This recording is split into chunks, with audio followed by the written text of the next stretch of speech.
Fala pessoal, sejam bem-vindos ao canal Criptográfico, aqui quem fala é o Tainan. Hoje é o dia 16 de março de 2022, estou fazendo o segundo vídeo de hoje como prometido. E esse vídeo, pessoal, ele é mais a título de atualização de um evento muito importante que aconteceu nessa quarta-feira, dia 16 de março de 2022. Bem, hoje o Banco Central dos Estados Unidos, pela primeira vez aí depois de mais de 2 anos, se eu não me engano, ele elevou a taxa de juros. Tá? Isso aí é algo que a gente não via. É o aperto monetário começando, pessoal. E aí, Tainan, o que você espera agora para o Bitcoin, para o mercado de criptomoedas, para as bolsas? Será que agora vamos aí ter quedas, subidas? O Bitcoin subiu hoje, é disso que a gente vai falar. Mas antes eu peço que se você que está assistindo esse vídeo ainda não é inscrito aqui no canal, se inscreve aí embaixo. E se você quer receber as notificações dos vídeos e oportunidades que eu posto aqui no canal diariamente, ative o sininho também aí embaixo.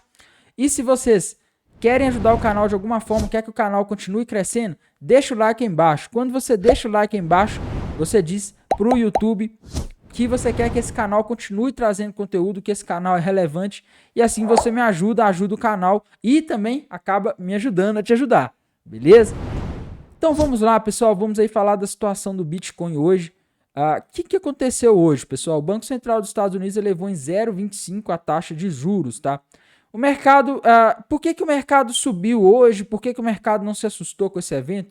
Bem, pessoal, o mercado já tinha precificado, tá? Como eu disse no vídeo hoje de tarde, antes aí do acontecimento, a expectativa era elevar em 0,25, tá? Se eles elevassem em 0,5, que não estava totalmente fora de possibilidade, aí provavelmente a gente teria aí alguma turbulência no mercado, tá? A gente provavelmente veria os mercados aí se assustando e caindo. Mas o Banco Central dos Estados Unidos, pessoal, ele vem fazendo aí as coisas dentro do planejado, tá? Qual que é a intenção dele de fazer as coisas, avisar antes o que ele vai fazer, né? Deixar claro qual é a intenção dele, para não assustar os mercados, tá? Porque o mercado ele já precifica antes, ele já caiu antes precificando esse evento e 0,25 é tranquilo.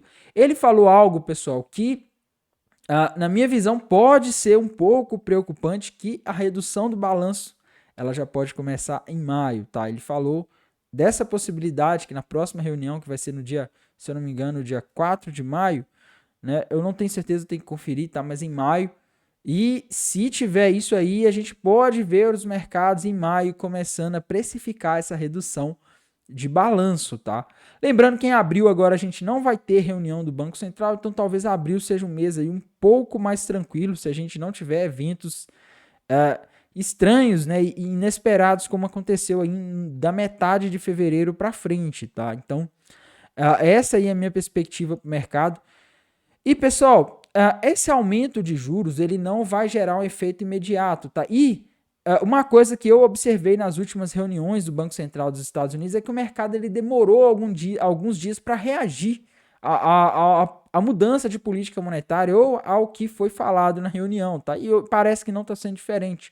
O mercado subiu hoje, os mercados, não foi só o mercado de criptomoedas, houve uma propensão a risco, tá? As pessoas foram atrás de ativos de risco em todo o mundo. Isso foi um fenômeno aí global, né?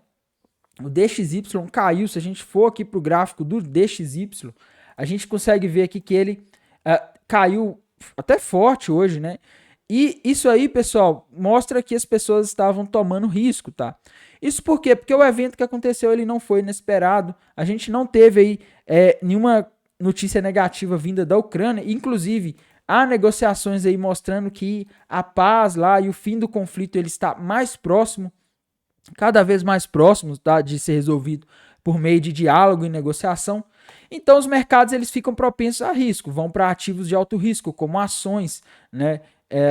Hoje as bolsas dos Estados Unidos subiram bastante, 2,67 no SP500 é muita coisa. O dólar caiu aqui no Brasil, tá? Hoje o dólar caiu 1,67, é uma queda forte, pessoal. Essa queda aqui no dólar nos mostra aí propensão a risco, tá? As pessoas buscando aí ativos de risco. O Brasil é um país emergente, então as pessoas foram aí para ativos de risco. O Bitcoin também não ficou de fora dessa, subiu 4,68% no dia, mostrando aí também a propensão a risco, tá? Mas, pessoal, se a gente falar aqui da situação gráfica do Bitcoin, o que está acontecendo? O Bitcoin continua dentro daquele triângulo. Ele está, pessoal, cada vez mais fazendo aí máximas e mínimas cada vez menores, tá? Ele está afunilando, ele está mostrando aí, pessoal, que ele está entrando em uma zona de compressão e que a qualquer momento ele pode explodir para algum dos dois lados, tá? E, pessoal, como que eu vejo aqui? Eu não acho muito correto projetar esse triângulo para baixo aqui como uma flâmula nesse momento, tá? Por quê? Porque se a gente projetar ele para baixo, pessoal, e romper para baixo, o alvo seria na região de 18, 17 mil dólares, tá?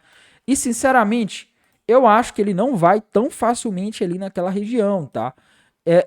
Que eu penso, pessoal? Nessa região dos 30 mil dólares aqui, a gente teria aí uma forte região de suporte que ele não passaria dessa região assim tão fácil, tá? As últimas vezes, pessoal, em que ele formou triângulos, né? A gente vê aqui no gráfico do Bitcoin, formou triângulos e rompeu esses triângulos para baixo, ele bateu aqui na região dos 30 mil dólares e voltou a subir, bateu e voltou a subir. Não estou dizendo que ele vai fazer uma nova máxima histórica, mas essa região dificilmente vai ser uma região em que ele vai perfurar e vai vazar lá para baixo dos 20 mil dólares facilmente, tá? Então, para mim, essa região é uma região de suporte. No curto prazo, pessoal, se o Bitcoin bater aqui nessa região dos 30 mil dólares, e pode ser uma região aí de compra, tá? Então, eu tô de olho nessa região para a possibilidade aí de ela gerar uma oportunidade, porém, não de compra para hold, tá? Mas de compra para trade, para swing trade, talvez um position, né?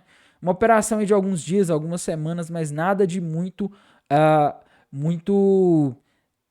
de longo prazo, tá? E, pessoal, também para a gente montar operações, a gente precisa ter algum sinal gráfico. Então, quando ele bater ali naquela região, a gente precisa que ele faça algum padrão gráfico para a gente poder montar a posição. Ou um fundo duplo, tá? Ou então um ombro, cabeça, ombro invertido, tá? Ou um martelo, né? Que é um candle com o corpo grande e o corpo pequeno e a sombra grande, a sombra inferior grande, tá? Isso aí poderia sinalizar para a gente que essa seria aí uma região interessante de estar aí comprando, tá?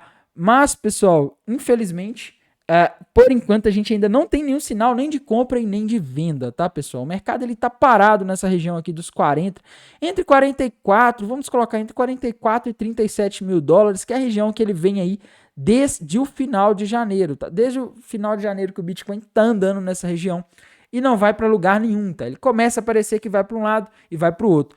Tainan, mas é possível romper esse triângulo para cima? Sim, sempre é possível, tá? A maior probabilidade é para baixo, por estar em uma tendência de baixa, mas a gente não pode aí querer adivinhar para onde vai romper, tá? E se romper para cima, pessoal, o alvo seria na região dos 61.900 dólares, eu discordo, tá? Para mim, o alvo seria aí em 61% da retração de Fibonacci, tá? Caso acontecesse um rompimento para cima, que está ali na região dos 52 mil dólares. Então, na minha visão, no melhor dos cenários, ele ia até a região dos 52 mil dólares, tá? Mas não há aí sinais muito claros para a gente estar montando uma operação aqui, tá? Não dá para dizer porque ele ainda não rompeu, ele está perdendo volatilidade e geralmente quando ele chega no final desse triângulo, pessoal, o mercado tende a enganar muito, como vem enganando nos últimos dias, tá? Ele começa a cair e aí até eu fiz um vídeo aí no último domingo, acreditando aí, mostrando a possibilidade dele ir nos 30 mil dólares. Essa possibilidade aí para mim é dele bater nesse suporte caso ele rompa para baixo, ainda acredito. Mas o mercado ele faz movimentos confusos aí, pessoal, que não dá para confiar muito dentro desse triângulo, tá?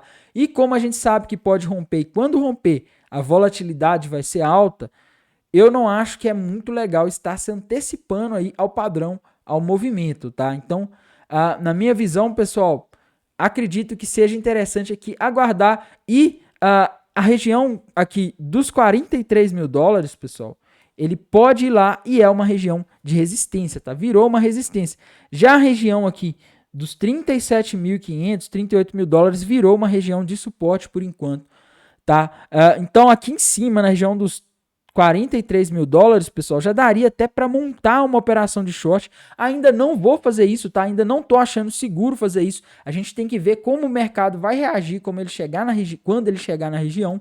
Mas ele chegando aqui, pessoal, na região dos 43, a gente tem a máxima ali do dia 2 de março, que foi em 45.366. Dá para começar a montar uma posição vendida aqui, tá? Uma vez que essa região é resistência, então ele pode vir a buscar a parte de baixo do triângulo ao bater ali na região dos 43, tá? Mas, no mais, pessoal, não dá para montar muitas posições e a gente vai saber, pessoal, como o mercado vai digerir aí essas informações a respeito da reunião do Banco Central dos Estados Unidos nos próximos dias, tá? Porque é agora que vai começar a cair a ficha. Ah, Tainan, mas subiu a taxa de juros, era para cair? Não, pessoal. A questão é o seguinte, já estão aí dizendo, o Banco Central dos Estados Unidos já está falando em 7 altas de juros, tá? À medida que você vai fazendo essas altas de juros, aí você encerra o tapering, aí você começa a diminuir o balanço do Banco Central dos Estados Unidos, isso vai sugando a liquidez dos mercados, tá? Então, no momento em que o mercado ele vai tendo a sua liquidez sugada e acontece algum evento aí no meio do caminho que assusta os mercados, ele tende a reagir forte e começar a cair, tá? Então, sim, esse aumento gradativo da taxa de juros, ele vai começar a fazer, principalmente a indústria de fundos, começar a receber pedidos de saques, né? E também realocação de carteiras aí, saindo de ativos de risco, como ações e criptomoedas, e alocando mais em renda fixa e títulos que rendem aí valores fixos e são mais seguros, tá? Então, isso tende a acontecer ao longo do ano aí. É difícil falar com vocês uma data, olha, a partir de agora vai só cair, tá? Um exemplo que a gente teve, pessoal, foi o ano passado o Banco Central do Brasil, tá? Se a gente olhar aqui, a gente vê que ele fez no ano de 2021. Ele começou a subir os juros, pessoal, por volta lá de... Eu não lembro, mas foi por volta de maio, abril de 2021, tá? Por aqui, né? Eu não lembro exatamente, pessoal. Agora eu não lembro de cabeça, tá? Mas o que aconteceu? A Bolsa Brasileira ainda chegou a subir muito. Depois subiu, tá? Mas esse aumento de juros, pessoal... Nossa, não tô mostrando na tela. Desculpem. Ele começou a aumentar a taxa de juros, pessoal, por aqui, tá? Eu não lembro se foi exatamente maio, março, abril, mas foi por esses meses aqui que começou a ter subida de juros no Brasil. E a Bolsa Brasileira ainda seguiu subindo, mesmo depois que os juros começaram a aumentar.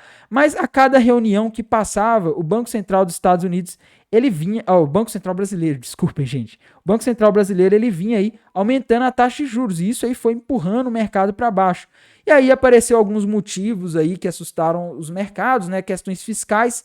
E aí a Bolsa Brasileira caiu aí entre os meses de junho e dezembro, tá, pessoal? Então a Bolsa ficou 6 meses seguidos aí só caindo. Tô dizendo que vai acontecer exatamente isso na questão dos mercados globais, das bolsas americanas, que é o que o Bitcoin segue na maior parte do tempo. Não estou dizendo que vai acontecer exatamente dessa forma, tá? Mas estou dizendo que isso não impede que os mercados deem uma subidinha agora, assim como o Ibovespa fez no ano passado, mas que nas próximas semanas e meses aí ele não possa se assustar, ele não possa começar a ter menos liquidez e não possa ficar mais suscetível à queda, tá? Inclusive eu acho que o Bitcoin ele tá aí numa situação que não é das melhores, os mercados estão numa situação que não é das melhores e vale a pena prestar atenção nisso, tá? Agora a próxima reunião é em maio, tá? E a gente vai ter aí uma noção de como eles vão fazer, tá? Fato é que essas dicas que eles dão de como eles vão se comportar, do que eles vão fazer com as taxas de juros e com a política monetária, ajuda o mercado a não ter sustos, tá? Antigamente eles faziam muito isso, né? Eles iam lá e não avisavam, não deixavam muito claro e aí aumentava mais que o mercado esperava, o mercado caía, né? Então, hoje eles estão fazendo isso aí para diminuir os efeitos dos impactos do mercado, nos mercados, né? E tem dado um bom resultado no sentido de que tem evitado aí aquelas quedas muito fortes e rápidas, inesperadas, que pegam muitas pessoas de surpresa, tá? Mas, pessoal, para mim, tá bem difícil o mercado de criptomoedas nesse mês de março. Fevereiro eu achava que iria ser um mês mais fácil e foi um mês difícil, tá? Eu consegui fazer 5 operações de swing trade em fevereiro. E esse mês de março até agora eu consegui fazer 2 operações de swing trade, pessoal. E nas duas só consegui pegar meu alvo 1, tá? E aí eu movimento meu stop pro preço em que eu entrei, faço todo aquele esquema, vendo um terço no alvo 1, né? E aí eu já consigo aí sair com lucro pequeno, mas não tá sendo um mês fácil, tá? Tainan, mas tá tendo umas subidas fortes, o Bitcoin vai ali para 43, depois ele sai de 37 e vai para 44. Sim, pessoal, só que são subidas que muitas vezes são rápidas, tá? Se você abrir o gráfico ali e olhar, você vai ver que foi subida que aconteceu em 5 minutos, 20 minutos. Às vezes você nem tá vendo o gráfico, às vezes o gráfico nem dá sinais muito claros.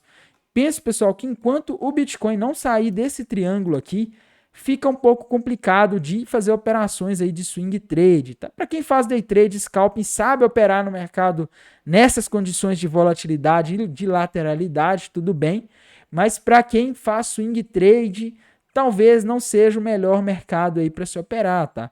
E, pessoal, lembrando, quando eu ver boas oportunidades aqui no canal, eu vou estar trazendo para vocês, vou estar atualizando vocês, todos os dias eu vou estar atualizando, e quando tiver boas oportunidades, onde eu sentir segurança para estar montando uma operação, eu vou compartilhar com vocês aqui a operação que eu estou montando, beleza?